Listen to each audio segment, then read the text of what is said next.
صاحب آپ سنت کے مطابق کھجور سے دیں. کھجور تو غیر جناب طبی طریقوں سے نہیں نا پیدا ہو رہی جیسے شہد ہو رہے ہیں. مسئلے کی سمجھ آ گئی؟ اس لیے وہ منع کرتے ہیں. تو آپ کھجور کے ساتھ گٹھی دیں. اللہ کے نبی نے حضرت ابو موسیٰ اشعری رضی اللہ تعالیٰ عنہ کے بیٹے کو گٹھی دی جس کو گڑتی کہتے ہیں. اور طریقہ اس کا یہ ہے کہ وہ پیس چھوٹا سا جو بھی آپ نے بچے کے منہ میں ڈالنا ہے جو اس کو آسانی سے وہ آگے نگل سکتا ہو. زیادتی نہیں کرنی بچے کے ساتھ. اور یہ زیادتیاں بعض مذہبی رہنما کرتے ہیں. عیسائیوں سے یہ کام شروع ہوا ہے. اور چھوٹے بچے کے ساتھ آپ نیٹ سے ویڈیو سرچ کر لیں اور وہی ہمارے اندر آ گیا. جناب بچے کو اس کی کمر پہ ہاتھ مارنا اور جناب چیز زبردستی زیادتی کرنا. بچہ ہے.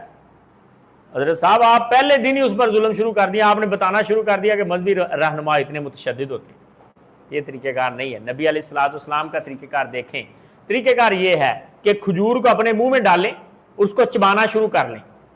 چبانا شروع کر لیں. جب آپ کے منہ میں کھجور کا پیسٹ بن جائے اس میں سے ہلکا سا پیسٹ پکڑ کے وہ بچے کے منہ میں ڈال دیں.